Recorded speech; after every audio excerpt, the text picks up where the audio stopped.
ಚಿತ್ರದುರ್ಗದಲ್ಲಿ ಬಿಎಸ್ವೈ ಅಭಿಮಾನೋತ್ಸವ ಕಾರ್ಯಕ್ರಮದಲ್ಲಿ ವಿಜಯೇಂದ್ರ ಅವರು ಮಾತಾಡ್ತಾ ಇದ್ದಾರೆ, ನೋಡೋಣ ಬನ್ನಿ. ಅಭಿಮಾನೋತ್ಸವದ ಜವಾಬ್ದಾರಿಯನ್ನು ಹೊತ್ತಿರತಕ್ಕಂತ ಎಲ್ಲ ಹಿರಿಯರೇ, ವಿಶೇಷವಾಗಿ ತನ್ನ ರಾಜಕೀಯ ಜೀವನದಲ್ಲಿ ಕಳೆದ 50 ವರ್ಷಗಳ ಕಾಲ ನಿರಂತರವಾಗಿ ಈ ನಾಡಿನಲ್ಲಿರ್ತಕ್ಕಂಥ ಬಡವರ ಕಣ್ಣೀರನ್ನು ಒರೆಸ್ತಕ್ಕಂಥ ಕೆಲಸ ಯಾರು ಮಾಡಿದ್ರೆ ಸನ್ಮಾನ್ಯ BS ಯಡಿಯೂರಪ್ಪನವರು ಮಾಡಿದ್ದಾರೆ.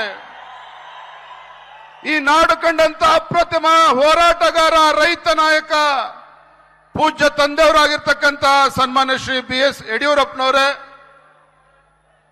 ಪಕ್ಷದ ರಾಷ್ಟ್ರೀಯ ಸಂಘಟನಾ ಪ್ರಧಾನ ಕಾರ್ಯದರ್ಶಿಗಳು ಹಿರಿಯರಾಗಿರ್ತಕ್ಕಂಥ ಮಾನ್ಯ ಸಂತೋಷ್ ಜಿ ಅವರೇ, ವೇದಿಕೆ ಮುಂಭಾಗದಲ್ಲಿ ಆಸೀನರಾಗಿರ್ತಕ್ಕಂಥ ಲಕ್ಷ ಲಕ್ಷ ಲಕ್ಷ ಸಂಖ್ಯೆಯಲ್ಲಿ ಬಂದಿರತಕ್ಕಂಥ ಸನ್ಮಾನ್ಯ BS ಯಡಿಯೂರಪ್ಪನವರ ಅಭಿಮಾನಿ ಬಂಧುಗಳೇ,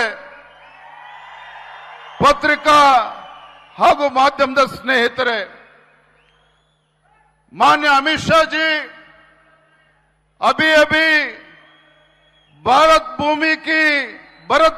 भूमि की जहां रविंद्रनाथ टैगोर जी का जन्म हुआ था, जिस पुण्य भूमि में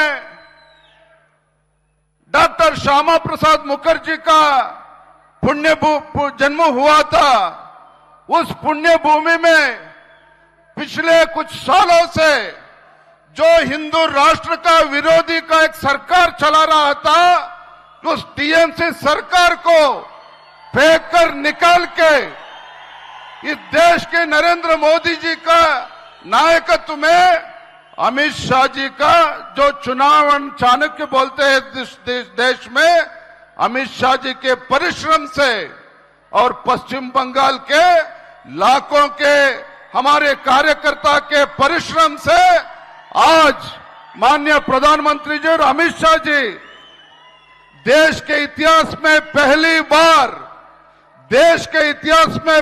बार पश्चिम बंगाल में एक हिंदुत्व के पर्व के एक भारतीय जनता पार्टी का सरकार बना के इधर अमित शाह जी इधर चित्रदुर्गा में आया है। इसलिए सभी जो येडियुरप्पा जी का अभिमान सभी इधर इकट्ठा हुए हैं लाखों की संख्या में, पश्चिम बंगाल में हिंदुत्व के एक सरकार को लेके आने में जो अमित शाह जी का जो एक बड़ी भूमिका है, सभी तालियां बजा के अमित शाह जी को धन्यवाद कहना चाहिए। माननीय अमित शाह जी, ये जो पुण्य भूमि है चित्रदुर्गा, वीरों की भूमि है। जो चित्रदुर्गा ये पुण्य भूमि है, मदकरी नायक का त्याग का भूमि है। ये जो पुण्य भूमि है, वीर ओबव्वा वनके ओबव्वा की जो बलिदान की पुण्य भूमि है। और खासकर ये चित्रदुर्गा का जो पुण्य भूमि है, स्वामी जी का तपोभूमि है। मुझे ये कहने के लिए बहुत खुशी होता है, बहुशः कर्नाटक के इतिहास में पहली बार आज ऐसा मंच देखने के लिए हमको मिला है।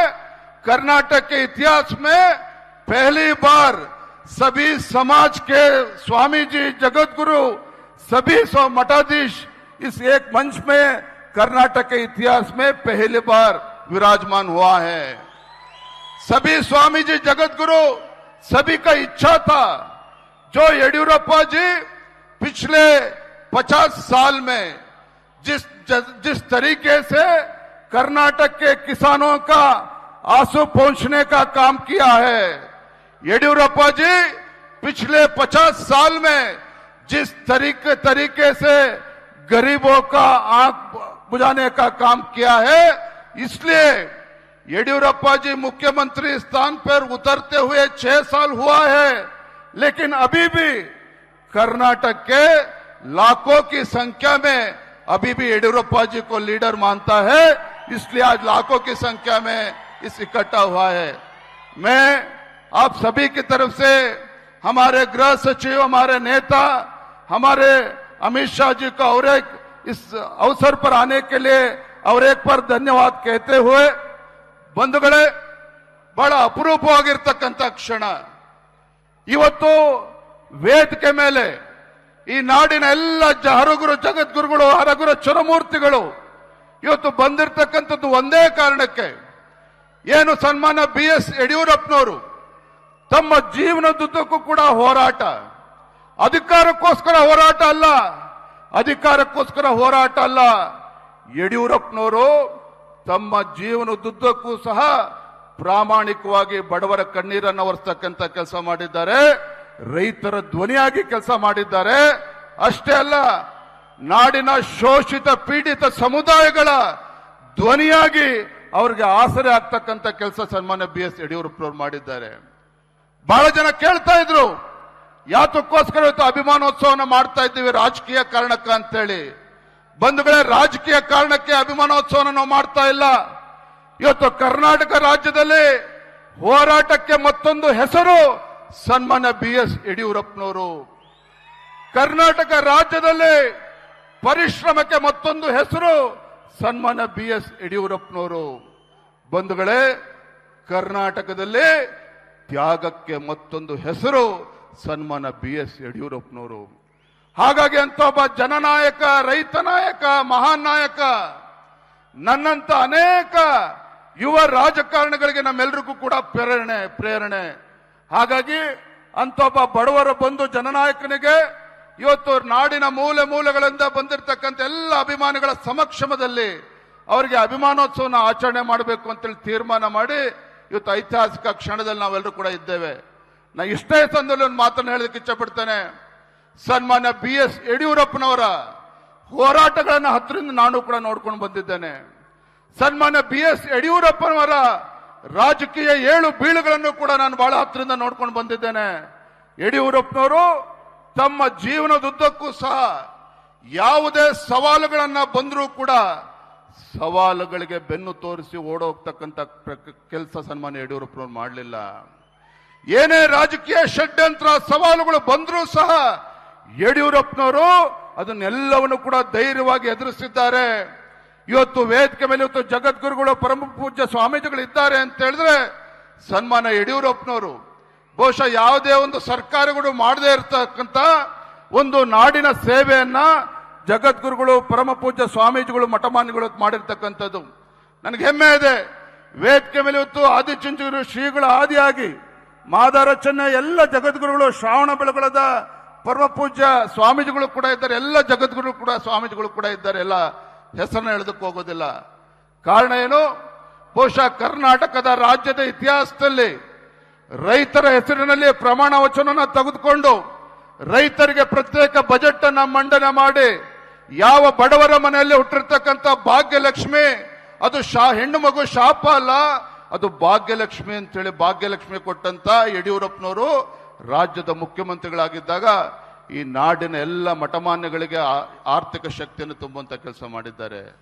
ಎಲ್ಲ ಸಮಾಜದ ಮಠಮಾನ್ಯಗಳಿಗೂ ಕೂಡ ಒಂದು ಶಕ್ತಿಯನ್ನ ತುಂಬುವಂತ ಕೆಲಸ ಮಾಡಿದ್ದಾರೆ. ಅಂತ ಸಂದರ್ಭದಲ್ಲಿ ಎಲ್ಲ ಜಗದ್ಗುರುಗಳು ಕೂಡ ಬಂದು ಯಡಿಯೂರಪ್ಪನವ್ರನ್ನ ಆಶೀರ್ವಾದ ಮಾಡಬೇಕು ಅಂತೇಳಿ ಬಂದಿದ್ದಾರೆ. ನನ್ನ ಇಷ್ಟೇ ಸಂದರ್ಭದಲ್ಲಿ ಹೇಳ್ತಕ್ಕಂಥದ್ದು, ನಾನು ಕೂಡ ಇವತ್ತು ರಾಜಕೀಯ ಕ್ಷೇತ್ರದಲ್ಲಿ ಅಂಬೆಗಾಲನ್ನ ಇಡ್ತಕ್ಕಂಥ ಸಂದರ್ಭದಲ್ಲಿ ಸನ್ಮಾನ್ಯ BS ಯಡಿಯೂರಪ್ಪನವರಿಗೆ ರಾಜಕೀಯ ಜನ್ಮ ಕೊಟ್ಟಿರ್ತಕ್ಕಂಥ ಶಿಕಾರಿಪುರ ತಾಲೂಕಿನ ಜನರ ಆಶೀರ್ವಾದದಿಂದ ಇವತ್ತು ರಾಜ್ಯಾದ್ಯಂತ ಪ್ರವಾಸ ಮಾಡ್ತಕ್ಕಂಥ ಸಂದರ್ಭದಲ್ಲಿ ವೇದಿಕೆ ಇರ್ತಕ್ಕಂಥ ಎಲ್ಲ ಜಗದ್ಗುರುಗಳಿಗೆ ನಾನು ಕೈ ಜೋಡಿಸಿ ವಿನಂತಿಯನ್ನು ಮಾಡ್ತೇನೆ. ನನಗೆ ಯಾವುದೇ ಸವಾಲುಗಳು ಬಂದರೂ ಆ ಸವಾಲುಗಳನ್ನ ಮೆಟ್ಟಿ ನಿಲ್ತಕ್ಕಂಥ ಶಕ್ತಿಯನ್ನ ಪರಮ ಪೂಜ್ಯ ಜಗದ್ಗುರುಗಳು ದಯಪಾಲಿಸಲಿ.